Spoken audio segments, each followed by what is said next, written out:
Hello everyone, आज हम बात करेंगे राजस्थान में 1857 की क्रांति की। क्रांति से समझ जाना सीधे हमें क्या समझ में आता है, क्रांति की होती क्यों है। किसी ना किसी बदलाव के लिए जब संघर्ष किया जाता है तो उसको क्या कहते हैं, क्रांति। तो क्रांति के संदर्भ में हम बात करते हैं तो पहले के एक बार क्या भारत के एक गवर्नर जनरल थे, क्या नाम था, विलियम बेंटिक। भारत के एक गवर्नर जनरल थे, कौन थे, विलियम बेंटिक। और इस विलियम बेंटिक के द्वारा क्या किया गया, राजस्थान के अजमेर के लिए हम बात करते हैं। जब राजस्थान में देखते हैं कि भाई बहुत सारी छोटी छोटी रियासतें थी, राजस्थान में 19 रियासतें, एक क्या था, चीफ कमिश्नरी क्षेत्र, जो क्या अंग्रेजों का मुख्यालय था, और 3 ठिकाने थे। तो उस मुख्यालय की हम बात करते हैं, चीफ कमिश्नरी क्षेत्र की। तो लगभग 1832 में, कौन से सन में, लगभग 1832 में विलियम बेंटिक के द्वारा राजस्थान में रियासतों पर नियंत्रण के लिए एक राजपूताना रेजिडेंसी की स्थापना की गई। इसकी राजपूताना रेजिडेंसी की स्थापना की गई। और कहां पे की गई, इसका मुख्यालय कहां बनाया है हमने, अजमेर। राजपूताना रेजिडेंसी का मुख्यालय अजमेर में बनाया गया। इसकी स्थापना किसने की, विलियम बेंटिक के द्वारा, जो कि कौन था उस समय, भारत का गवर्नर जनरल था। अब इससे पहले की थोड़ी हम बात करें तो इससे पहले की क्या बात करते हैं कि इससे पहले राजस्थान की अधिकांश रियासतें ईस्ट इंडिया कंपनी के साथ संधि कर चुकी थी।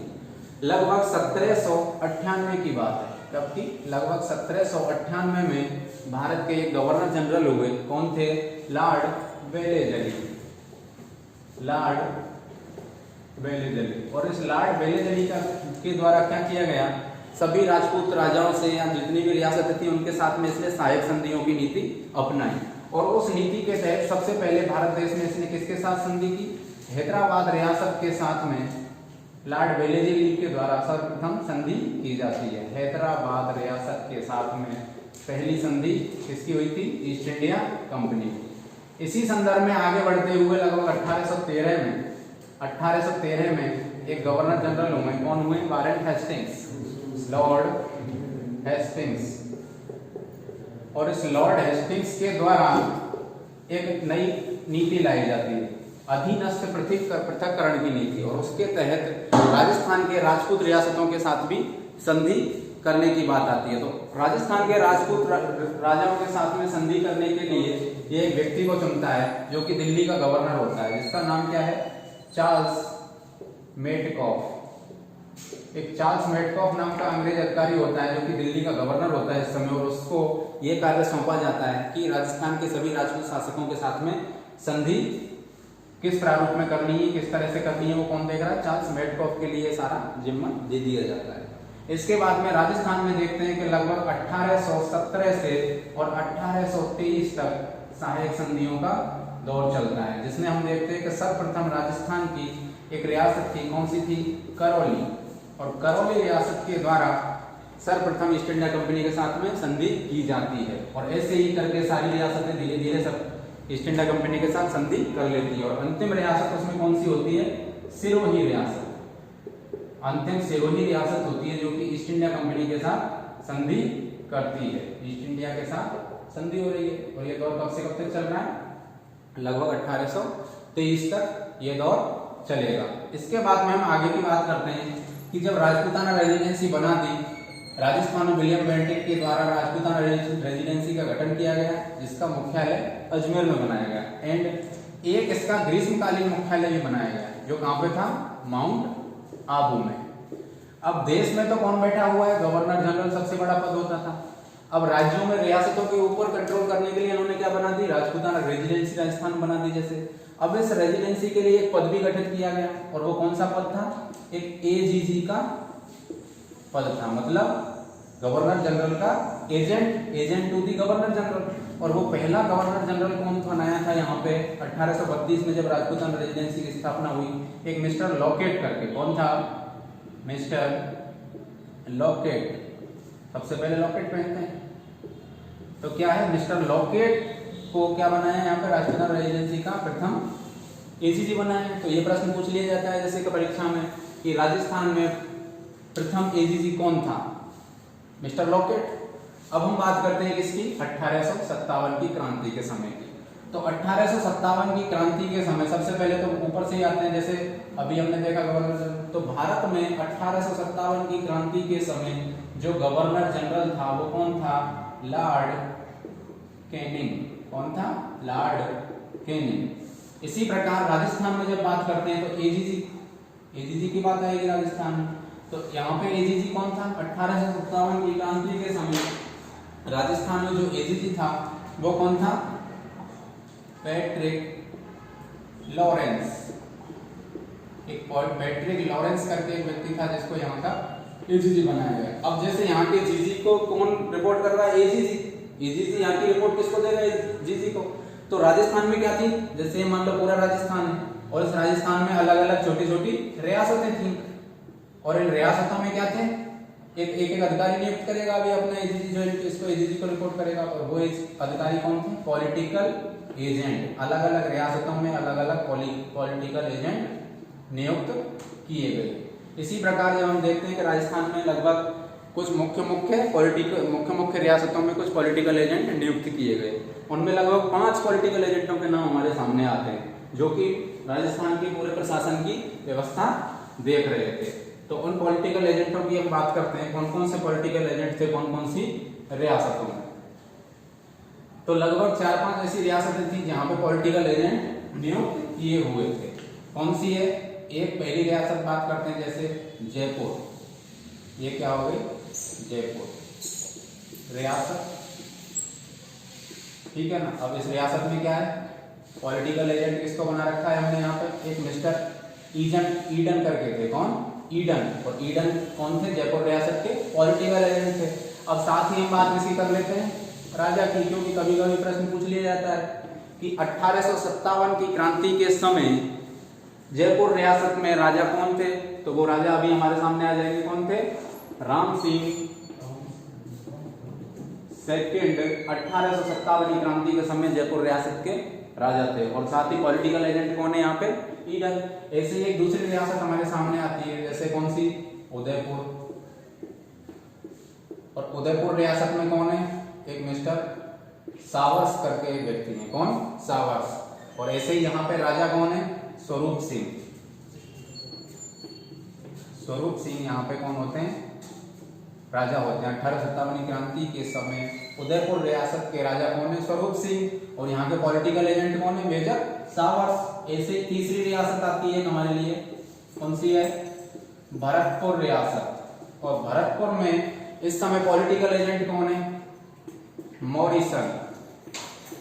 कौन है, मॉरिसन नाम का एक व्यक्ति है जो कि यहाँ का पॉलिटिकल एजेंट है। और इस समय यहाँ के शासक थे जसवंत सिंह। कौन थे, जसवंत सिंह। इसी प्रकार अगली एक रियासत है जिसकी हम बात करते हैं, जोधपुर रियासत। कौन सी, जोधपुर कह लो या फिर मारवाड़ रियासत कह लो। और जोधपुर रियासत में कौन व्यक्ति था, एक मैकमोसन नाम का व्यक्ति था। कौन, मैकमोसन नाम का व्यक्ति था जो कि यहाँ का पॉलिटिकल एजेंट था। और यहाँ की प्रशासनिक व्यवस्था कौन देख रहा था, मैकमोसन। इसी समय यहाँ के एक शासक थे, कौन थे, तखत सिंह। ठीक है। इसके बाद में एक रियासत और आती है हमारे सामने, जयपुर, उदयपुर, भरतपुर, जोधपुर, ये देख ली। अब एक है कोटा रियासत। कौन सी, कोटा। और कोटा में क्या था, कोट का बटन, मतलब यहाँ पे एक शासक था मेजर बर्टन।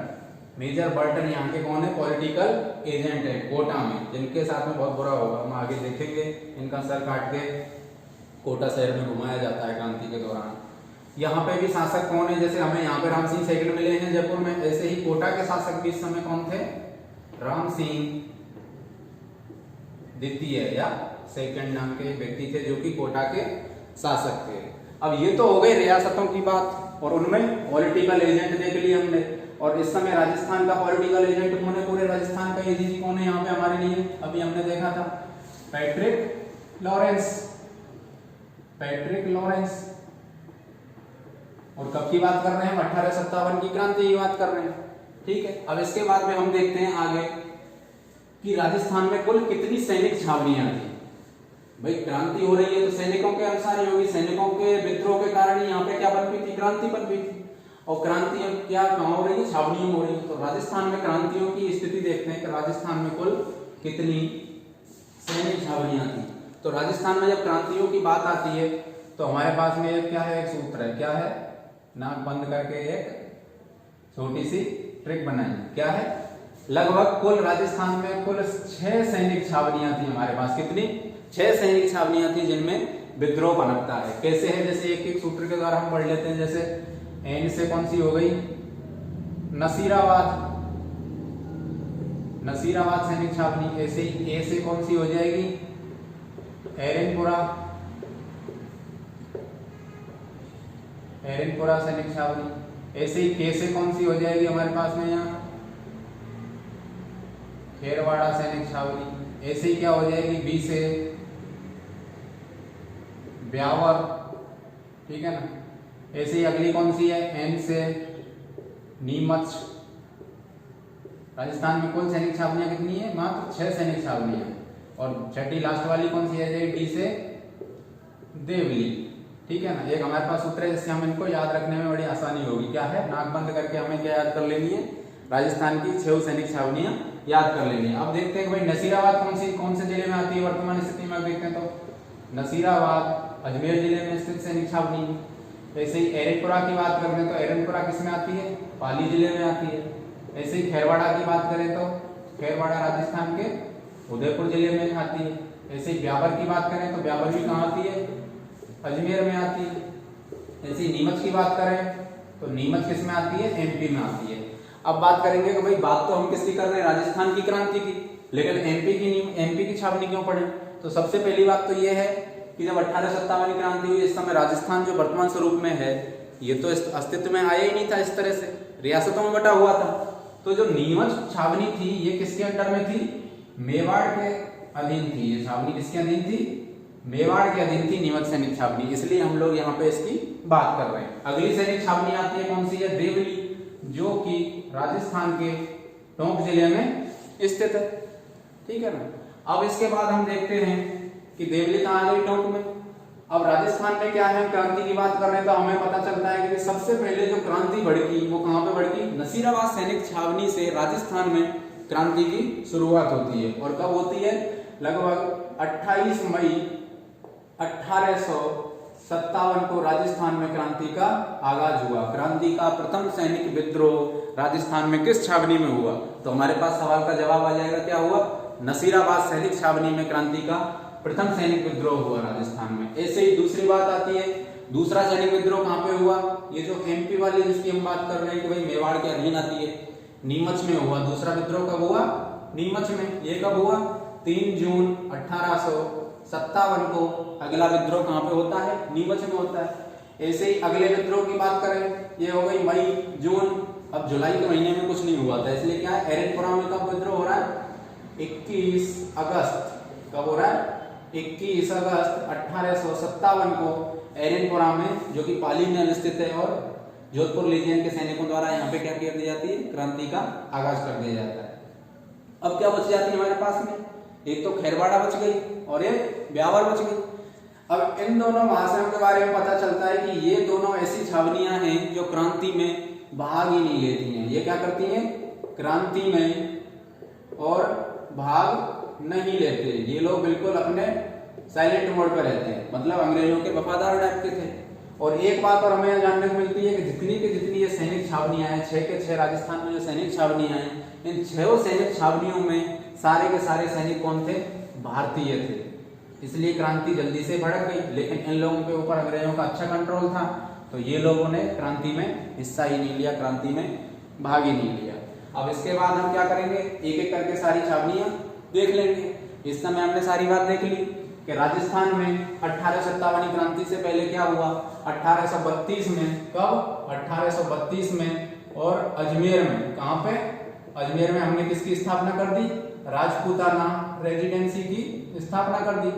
राजपूताना रेजिडेंसी, जिसे और क्या कहते हैं, चीफ कमिश्नरी क्षेत्र भी बोलते हैं, जिसको हम बाद में हम पढ़ने में आते हैं, जब एकीकरण करेंगे तब वो बस सारी बातें देखेंगे। इसको क्या बोलते हैं, चीफ कमिश्नरी क्षेत्र। और इसका मुख्यालय कहाँ बना दिया, अजमेर में। और यहाँ का एडीजी किसको नियुक्त किया, पैट्रिक लॉरेंस को। लेकिन इस समय क्या है, क्रांति कब हो रही है, देखो मई में, और मई के महीने में क्या होती है, गर्मी होती है। तो इस समय क्या था, इसका रेजिडेंसी का जो मुख्यालय था वो क्या बना दिया था इन लोगों ने, इस समय माउंट आबू।